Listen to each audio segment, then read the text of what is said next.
Magandang araw mga kaibigan. Bigyan natin ng reaction, opinion itong post Teleradyo DZMM. Masamang balita para sa Pangulo. Ang tanong,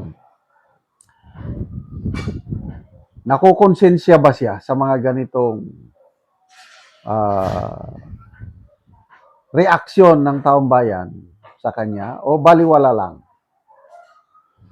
Bagsak na grado ang ibinigay ng isang grupo ng mga magsasaka kay Pangulong Ferdinand Marcos Jr. sa programa ng administrasyon para sa sektor ng agrikultura.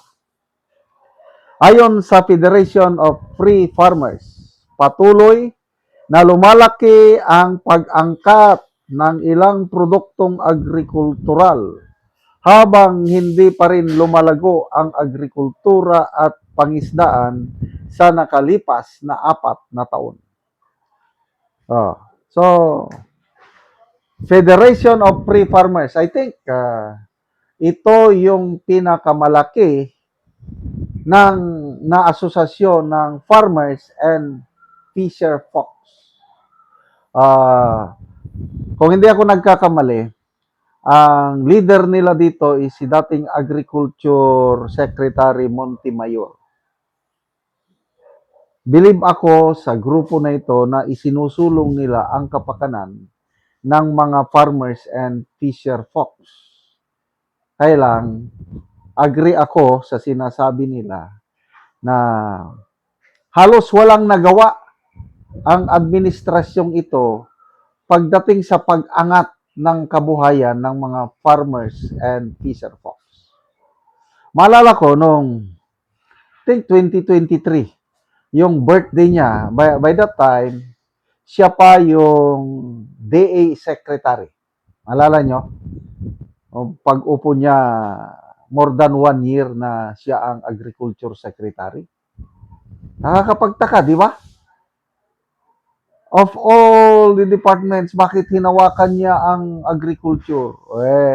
Noon pang panahon pala ni Tatay Digong, nire-recommenda na basta, may nagrekomenda sa kanya na gawin siyang DA secretary ni Tatay Digong. Hindi pumayag si Tatay Digong. Kaya nung siya nang nakupo, siyang humawak. Kaya lang, anong nangyari?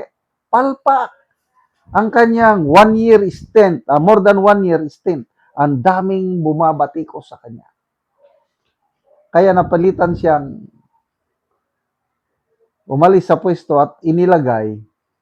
Hindi rin, nako, Teo Laurel? Ano? Dapat, ang mga ilagay mo dyan, yung, ang mga katulad sana ni dating DA Secretary Manny Piñol, yun, farmer by heart. Itong si Teo Laurel. Wag na lang ako magsabi, alam nyo naman, bilyonaryo yan eh. Negosyante siya, ang negosyo niya is sa isda, pangingisda. Wala naman siyang alam sa pagsasaka sa lupa. May tutulong niya? Anong nangyari ngayon? By the way, nung birthday niya nung 2023, tinanong siya ng media, what is your birthday wish? Gumanon siya, my wish is for the farmers to have a better life. Yun! Malala ko yun. Yan, kasi DA secretary siya. 4 na taon na ang kanyang panunungkulan. Bumuti ba ang kalagayan ng mga farmers? Nada. Wala. Tayo ngayon, tumutulong sa Talaanding tribe.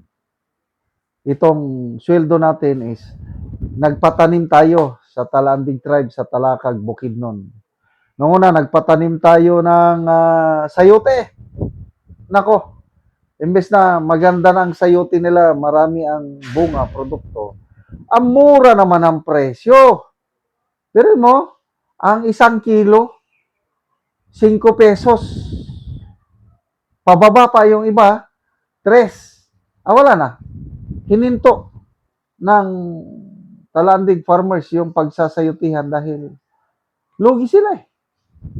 Ang laki ng hirap nila na 5 pesos lang per kilo. And then, nagpatanim tayo ng saging lakatan. Ngayon, nag-harvest na. Sa mga syudad, Metro Manila, 100 pesos ang kilo ng lakatan. Dito sa amin sa Mindanao, mga 60 to 70. Ang presyo ng lakatan doon sa farm gate, 15 pesos per kilo. Nako, no choice yung mga talandig farmers natin. Kundi, ibenta dahil wala eh. Sinong yumayaman? Mga middleman. Oh, anong tulong ng gobyerno? Wala. As in, wala. Yung ipinagmamalaki sana na kadiwa. Ang gobyerno, alalayan niya ang marketing ng mga farmers. Hindi nangyari. Ang kadiwa nila parang guerrilla. Susulpot ngayon, bukas wala na naman. Pakitang tao ang kanilang kadiwa. Ang kadiwa, panahon ng Marcos Sr., yan, nakakatulong. Ba't ngayon? Sayang-sayang lang ang pundo ng gobyerno. May pundo yung kadiwa na yan eh. Hindi naman nakakatulong. So ano ngayon? Ang daming mga exports. Agree ako niyan. Naglipan ang mga exports ng agricultural products.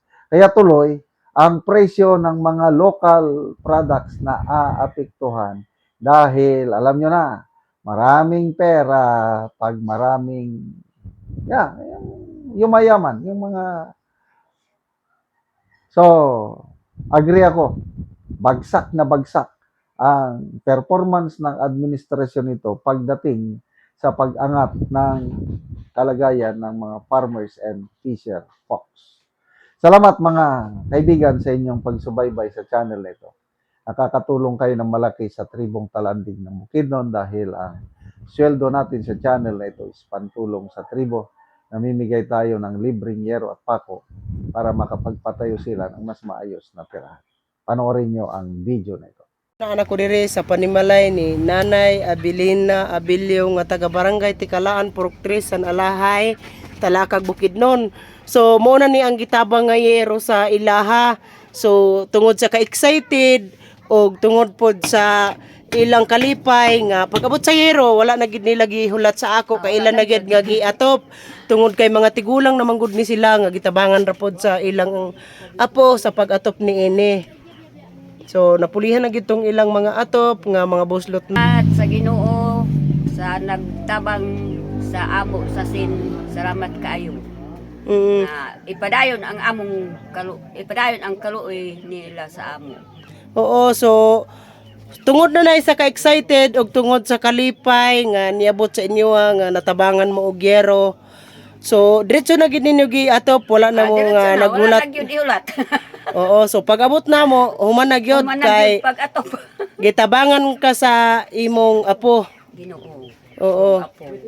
Oo, gitabangan kanila sa pag-atop kay wala na mo kakayahan ni tatay. Wala na gyud. Oo, so pila na gani imong edad nanay? 67. 67. So pila ka buok na imong edad? O imong anak? 5. 5 imong anak. Oo, so Una akong bana. sa una sa nimong bana. Oo, so wala na kay estudyante nanay. Naa. Isa. Unsa na grade? Grade 3. Grade 3. So unsa imong trabaho nanay nga kukuhaan ninyo sa inyong konsumo? Bisan unsa magmuso. Makamuso pagyapon ka nanay. Nagmuso magani ko ganiha. So pila imong adlaw nanay? 150 raman. 150. Ang kutob sa udto. So igo lang gyud makapalit og Oo. bugas. Wala na i-budget na Wala lang na para budget sa Sudan. Oo. Wala na budget sa kuan. So pila na to katuig nanay ang imong atop nga gipulihan na aning yero? Aray ta katuig. 30 na to katuig. Kadto diya sa ubos. Kapi na 30. So dito na gid ninyo nanay gitanggal ang inyong atop nga mga buslot na kay gipulihan ninyo sa yero nga gitabang. Mao. Kay gaagpas man mi nga dili mi ulanan abi nimo. Amat sa Ginoo Basta ang nagtabang sa mua. Salamat kaayo. Salamat kayo sa